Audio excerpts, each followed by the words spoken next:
होगा, उसका कंप्यूटर होगा, उससे जुड़े हुए अन्य उसके पास कुछ सामान होंगे, उसका फोन होगा, स्मार्टफोन होगा, इन सबको लीजिए और अपने कब्जे में लेकर के एक बार इसकी सघनता से जांच कर लो। पकड़ में आया और पकड़ में आने के बाद जब हम लोगों ने जांच करनी शुरू की तो उन्होंने वह एक बहुत बड़े रैकेट को संचालित करता था और जिसका टारगेट होता था मूक बधिर बच्चे। उसमें जब हमारी कार्रवाई चल रही थी तो सबसे पहले मेरे पास शिकायत आई गुड़गांव से, और गुड़गांव से एक महिला ने कहा कि साहब मेरे बच्चे को, जो मूक बधिर था, दिल्ली की एक संस्था में पढ़ता था, उसको जबरदस्ती इस्लाम स्वीकार करवा दिया गया। फिर मेरे पास दूसरा मामला आया कानपुर का। कानपुर में एक युवा, एक छोटा, एक नौजवान लड़का मूक बधिर था, वह दिल्ली की उसी संस्था में पढ़ता था। तो अचानक रोजे के दिन थे, वह लड़का छुट्टी पे आया था, तब तक कोविड-19 प्रारंभ हो चुका था और वह उस दौरान जब वह अपने घर आया था तो छुप करके वह दिन में कुछ नहीं खाता था। रात्रि को उसको जो भोजन मिलता था वो अतिरिक्त भी लेकर के अपने कमरे में रखता था। सुबह 4 बजे खा लेता था और दिन भर कुछ नहीं करता था। तो उसकी मां को संदेह हुआ, ये सब क्या है, ऐसे क्यों कर रहा है। तो उसने छुप करके देखा तो वह नमाज पढ़ रहा था। तो उसकी मां ने उसको कहा, ये सब क्या कर रहे हो। तो अपनी मां को ही बोलने लग गया हो। अब उनकी समस्या क्या है, वो बोल भी नहीं सकता है, सुन भी नहीं सकता है, लेकिन वह ये सब कृत्यों में लिप्त हो गया। हमने कहा भी ये कैसे हो सकता है, जो व्यक्ति सुन नहीं सकता है, वो बोल नहीं सकता है, वह कैसे नमाज पढ़ सकता है, कैसे, कौन सिखा रहा है उसको। तो फिर पता लगा कि बटाला हाउस से जुड़ी हुई उस संस्था के द्वारा, जो अपने को धर्मोपदेशक कहता था, उसके द्वारा वहां पर एक इस प्रकार के स्मार्टफोन उन बच्चों को दिए जाते थे जिसमें वह उसके माध्यम से कोड भाषा में उनके साथ संवाद बनाता था, उनको ट्रेनिंग देता था और स्मार्टफोन के माध्यम से सारी उनकी एक्टिविटीज संचालित हो रही थी। और धर्मांतरण का एक बहुत बड़े रैकेट को हम लोगों ने पर्दाफाश किया था। ऐसे 500 परिवारों को उन्होंने अपनी चपेट में लिया था, जिसके खिलाफ हम लोगों ने एक बड़ी कार्रवाई की थी। और उस बड़ी कार्रवाई के परिणाम स्वरूप अभी 3 महीने पहले माननीय न्यायालय ने उसमें से 7 लोगों को आजीवन कारावास की सजा सुनाई है। आप याद करिए, आप ही के बीच में छुपे हुए ऐसे लोग जो छद्म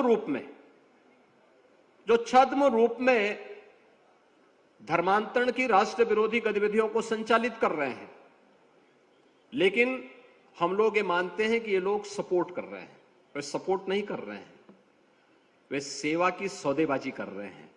और उस सौदेबाजी पे लगाम लगाना, उसको देखना समाज के प्रबुद्धजनों का, समाज से जुड़े हुए जागरूक नागरिकों का यह दायित्व बनता है। यह केवल एक संगठन का काम नहीं, किसी सरकार का मात्र कार्य नहीं, बल्कि हर राष्ट्रभक्त का कार्य होना चाहिए, हर जागरूक नागरिक का कार्य होना चाहिए। और यही कार्य यहां पे टीस जैसी संस्थाएं, यहां पर दिपेश नायर जैसे नौजवानों के माध्यम से कर रही हैं और ये अभिनंदनीय प्रयास है। मैं इसके लिए दिपेश जी आपका और आपकी पूरी टीम का हृदय से अभिनंदन करता हूं, स्वागत करता हूं। आज आपको यहां पर प्रोफेसर यशवंतराव केलकर युवा पुरस्कार से आपको सम्मान किया गया। सचमुच इस सम्मान का गौरव बढ़ा है।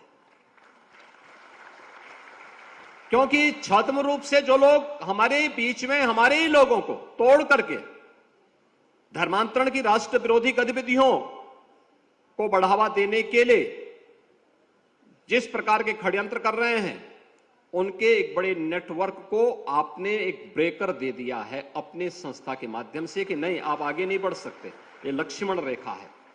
उस लक्ष्मण रेखा को आपने तय किया, आपकी संस्था तय कर रही है और ये सबकी जिम्मेदारी बनती है। आज तो दिव्यांगजनों के लिए प्रधानमंत्री मोदी जी के नेतृत्व में 4% आरक्षण की सुविधा दी जा रही है और 16 से अधिक कैटेगरी को इसमें लिया गया है। अगर थोड़ा भी हम उन्हें प्रशिक्षित कर लें, थोड़ा भी उनके लिए एक प्लेटफॉर्म उपलब्ध करवा लें, तो वह जीवन के प्रत्येक क्षेत्र में आगे बढ़ सकते हैं। और याद करिए, प्रतिभा किसी व्यक्ति, किसी जाति, किसी मत और मजहब की मोहताज नहीं होती है, हर एक जगह छुपी हुई है। अगर ईश्वर ने कहीं कमी की है तो उसकी पूर्ति भी करता है, याद रखना, उसकी पूर्ति भी करता है। और उसकी पूर्ति में हम सब सहभागी बन पाएंगे तो ये ईश्वरीय कार्य होगा। और ईश्वरीय कार्य से जुड़े हुए हैं आज के यशवंतराव केलकर पुरस्कार प्राप्तकर्ता श्री दीपेश नायर। मैं उनका और उनकी पूरी संस्था का हृदय से अभिनंदन करता हूं और यह प्रतिष्ठित युवा पुरस्कार प्राप्त होने पर उन्हें हृदय से बधाई देता हूं। मित्रों, प्रोफेसर यशवंतराव केलकर जी के बारे में यहां पर हमारे क्षेत्रीय संगठन मंत्री जी ने आपके सामने विस्तार से रखा। अखिल भारतीय स्वरूप देने के साथ ही एक बड़े दुनिया के सबसे बड़े छात्र संगठन के रूप में विद्यार्थी परिषद तैयार हो, अपने मूल्यों और अपने आदर्शों को ध्यान में रख करके वो कार्य कर सके। इन बातों को लेकर के जब विद्यार्थी परिषद कार्य करता है तो वह सचमुच आज की एक आवश्यकता बन जाती है। और उन्हीं आवश्यकताओं को लेकर के यह युवाओं का एक संगठन युवाओं को प्रोत्साहित करने के लिए निरंतर कार्य कर रहा है। यह हमारा सौभाग्य है कि मुझे स्वयं भी अखिल भारतीय विद्यार्थी परिषद के माध्यम से अपने विद्यार्थी जीवन में कार्य करने का अवसर प्राप्त हुआ। अनेक रचनात्मक कार्यक्रमों को आगे बढ़ा करके राष्ट्रवादी मिशन के साथ जोड़ने की एक आधारशिला है, उसे एक नई दिशा देने का माध्यम बनती है, उसे समाज के विभिन्न तबकों के माध्यम से आगे बढ़ने के लिए एक प्लेटफॉर्म भी उपलब्ध करवाती है। लेकिन महत्वपूर्ण ये कि अखिल भारतीय विद्यार्थी परिषद छात्रों के, युवाओं का एक सबसे बड़ा दुनिया का संगठन है, तो हमारे सामने सबसे बड़ा प्रश्न ये उठता है कि वास्तव में युवा कौन है। जब युवा की हम चर्चा करते हैं, बहुत सारे मुद्दे हमारे बीच आते हैं, बहुत सारे बातें हमारे सामने आती हैं और मैं इस पे अक्सर चर्चा करता हूं। आप पूर्वी उत्तर प्रदेश में हैं,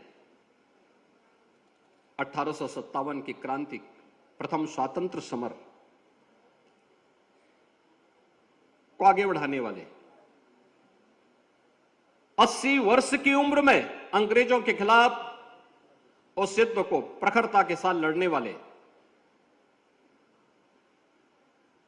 उस समय के जो अमर सेनानी थे बाबू कुंवर सिंह जी, जिनके बारे में कहा जाता है कि बिहार के आरा से लेकर के आजमगढ़ तक उन्होंने अंग्रेजों को पीछे हटने के लिए मजबूर कर दिया था। अगर हम उनकी चर्चा करते हैं, या संपूर्ण क्रांति के नायक जयप्रकाश नारायण हो या वीर बंदा बैरागी हो या फिर एक ही जन्म में दो आजन्म कारावास की सजा प्राप्त करने वाले वीर सावरकर,